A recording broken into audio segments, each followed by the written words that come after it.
ابتدا ہے رب جلیل کے بابرکت نام سے جو دلوں کے بھید خوب جانتا ہے۔ دیکھتی آنکھوں سنتے کانوں صابری میاں کا سلام پہنچے۔ ناظرین محترم، ہجرت کے چھٹے سال حضور اکرم صلی اللہ علیہ وآلہ وسلم نے دنیا بھر کے بڑے بڑے بادشاہوں کے نام خطوط ارسال فرمائے۔ اس میں کہا گیا کہ اسلام لے آؤ، سلامتی میں رہو گے اور دوہرے اجر کے مستحق قرار دیے جاؤ گے، ورنہ دوسری صورت میں تمہاری قوم کے اسلام قبول نہ کرنے کا گناہ تمہارے اوپر بھی ہوگا۔ اس کے بعد آل عمران کی آیت 64 لکھی گئی اور خطوط کے آخر میں آپ صلی اللہ علیہ وآلہ وسلم کی مہر مبارک لگائی گئی۔ یہ خطوط جامعیت و اختصار کے حسین امتزاج کا عظیم شاہکار تھے۔ آپ صلی اللہ علیہ وآلہ وسلم نے 7 ہجری کے ابتدائی دنوں میں ایک خط شاہ مصر و اسکندریہ کو لکھا جس کا نام جریج بن متی قبطی تھا اور اس کا لقب مقوقس تھا۔ حضرت حاتب بن ابی بلتع رضی اللہ تعالیٰ عنہ کو ان کے پاس بھیجا۔ آپ صلی اللہ علیہ وآلہ وسلم کا نامہ مبارک لے کر حضرت حاتب بن ابی بلتع رضی اللہ تعالیٰ عنہ شاہ مقوقس کے دربار میں پہنچے اور متانت کے ساتھ ان کو جا کر کہا، اے شاہ مقوقس، آپ سے پہلے اس ملک میں ایک شخص گزرا ہے جو اپنے آپ کو رب اعلیٰ سمجھتا تھا۔ اللہ نے اسے عبرت کا نشان بنا دیا، لہٰذا دوسرے سے عبرت حاصل کرو، ایسا نہ ہو کہ دوسرے تم سے عبرت حاصل کریں۔ اس موقع پر مقوقس اور حضرت حاتب رضی اللہ تعالیٰ عنہ کے درمیان ایک مکالمہ ہوا۔ مقوقس بولا، مجھے محمد صلی اللہ علیہ وآلہ وسلم کے بارے میں بتائیے، کیا وہ اللہ کے نبی ہیں؟ حضرت حاتب رضی اللہ تعالیٰ عنہ بولے، وہ نبی ہی نہیں بلکہ اللہ کے رسول بھی ہیں۔ مقوقس بولا، اگر وہ واقعی اللہ کے رسول ہیں تو پھر کیا وجہ ہے جب ان کی قوم نے انہیں اپنی بستی یعنی مکہ سے نکالا تو انہوں نے اس کے لیے اللہ کے عذاب کی بد دعا نہیں کی؟ حاتب رضی اللہ تعالیٰ نے کہا، کیا آپ حضرت عیسیٰ علیہ السلام کو اللہ کا رسول نہیں مانتے؟ مقوقس نے جواب دیا، بالکل مانتے ہیں۔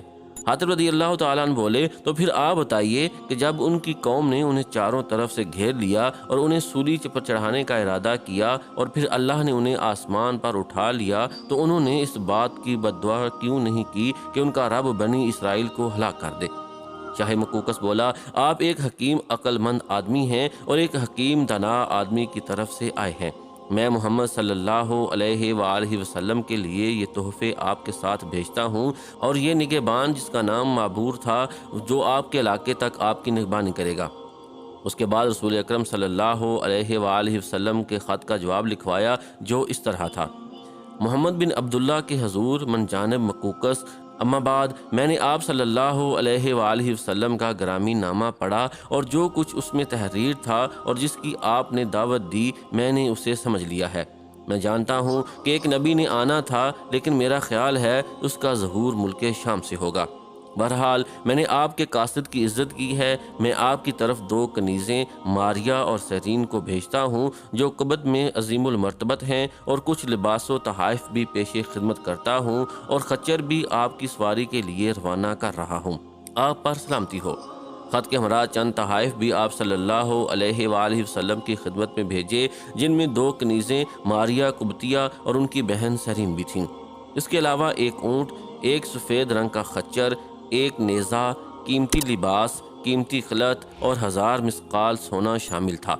بعض روایات میں یہ بھی ملتا ہے کہ شاہ مقوقس نے ایک معالج بھی ساتھ بھیجا جس سے آپ صلی اللہ علیہ وآلہ وسلم نے یہ کہہ کر واپس بھیج دیا، ہم لوگ سخت بھوک کے وقت کھانا کھاتے ہیں اور ابھی بھوک باقی ہوتی ہے، ہم کھانے سے ہاتھ اٹھا لیتے ہیں۔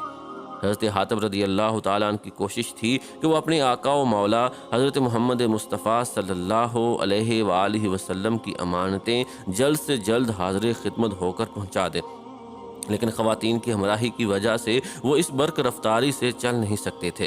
یہ مختصر سا قافلہ منزلوں پہ منزلیں طے کرتا ہوا مدینہ منورہ کے قریب تر ہوتا جا رہا تھا۔ دوران سفر حضرت حاتب بن ابی بلتع رضی اللہ تعالیٰ عنہ ان کے سامنے اسلام کی حقانیت بیان کرتے اور آپ صلی اللہ علیہ وآلہ وسلم کے بارے میں بھی بتاتے تھے۔ بالخصوص دونوں خواتین بڑے غور سے باتیں سنتی تھیں۔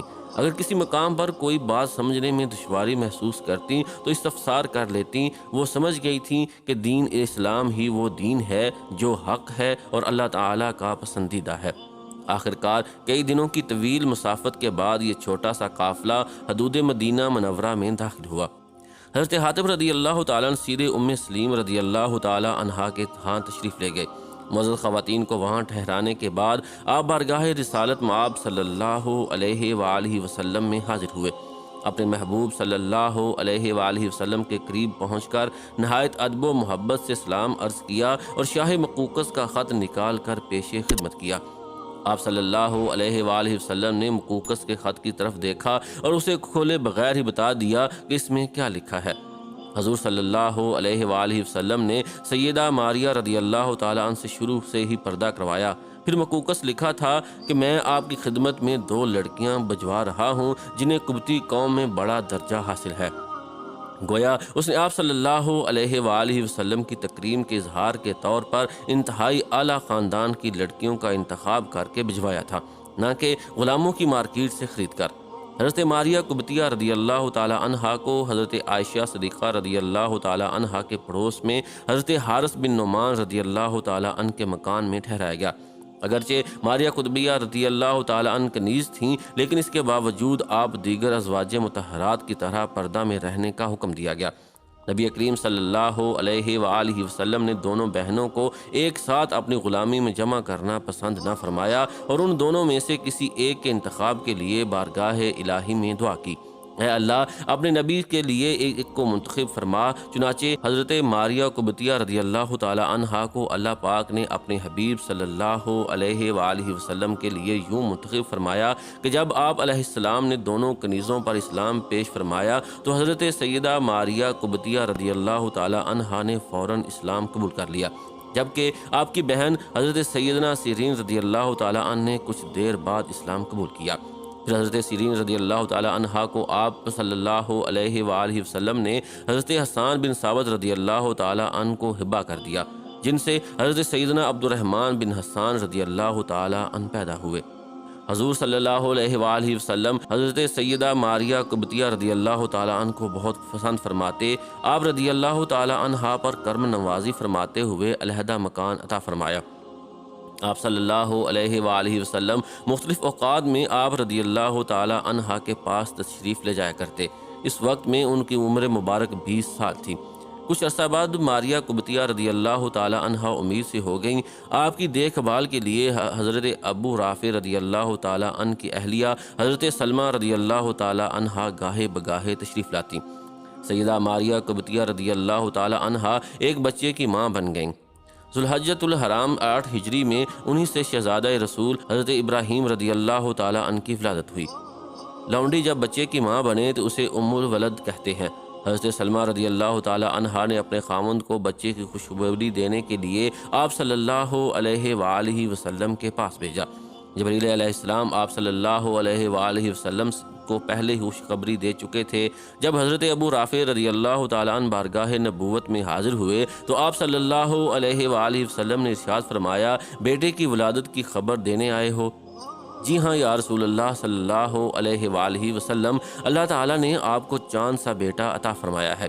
آپ صلی اللہ علیہ وآلہ وسلم بہت خوش ہوئے اور ابراہیم نام رکھا۔ حضرت ماریہ قبطیہ رضی اللہ تعالیٰ عنہا کے بیٹے کی پیدائش کی خبر آنے واحد میں مدینہ منورہ کے گلی کوچوں میں پھیل گئی، اور جب تمام ازواج مطہرات کو پتہ چلا تو ان کے اندر جذبہ رشک نے جگہ بنا لی۔ وہ جانتی تھیں کہ اب حضرت ماریہ قبطیہ رضی اللہ تعالیٰ عنہا کی قدر و منزلت ان کے آقا و مولا صلی اللہ علیہ وآلہ وسلم کی نظروں میں اور بھی بہت بڑھ جائے گی۔ 7ویں روز حضرت ابراہیم رضی اللہ تعالیٰ عنہ کا عقیقہ کیا گیا تو 2 مینڈھے ذبح کیے گئے، ان کا سر منڈایا گیا اور سر کے بالوں کے برابر چاندی تول کر صدقہ کی گئی اور بالوں کو زمین میں دفنا دیا گیا۔ حضرت ابراہیم رضی اللہ تعالیٰ عنہ کی عمر مبارک جب 1 سال سے قدر زیادہ ہوئی تو ان میں اپنے والد محبوب کبریا صلی اللہ علیہ وآلہ وسلم کی مشابہت کے آثار نمودار ہونے لگے۔ آپ صلی اللہ علیہ وآلہ وسلم بیٹے سے بڑی شفقت سے پیش آتے تھے۔ ایک روز حضرت ابراہیم رضی اللہ تعالیٰ عنہ کو بو سے ان کی رخصتی کا وقت قریب آ گیا ہے تو نبی کریم صلی اللہ علیہ وآلہ وسلم کو اطلاع دی گئی۔ آپ صلی اللہ علیہ وآلہ وسلم حضرت عبد الرحمن بن عوف رضی اللہ تعالی عنہ کا ہاتھ تھامے نخلستان میں داخل ہوئے تو دیکھا کہ ابراہیم اپنی والدہ کی گود میں دم توڑ رہا ہے۔ آپ صلی اللہ علیہ وآلہ وسلم نے بیٹے کو اپنی آغوش میں لے لیا۔ غم کے آثار آپ صلی اللہ علیہ وآلہ وسلم کے چہرہ اقدس سے نمایاں تھے۔ پیدائش کے بعد 18 ماہ تک حضرت ابراہیم رضی اللہ تعالیٰ عنہ زندہ رہے اور پھر وفات پا گئے۔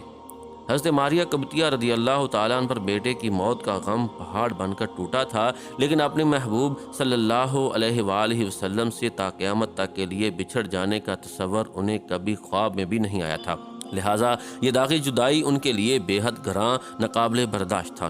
اپنے محبوب صلی اللہ علیہ وآلہ وسلم کے ساتھ 4 سالہ رفاقت کا زمانہ یوں لگتا تھا جیسے 4 سانسوں میں بیت گیا ہو۔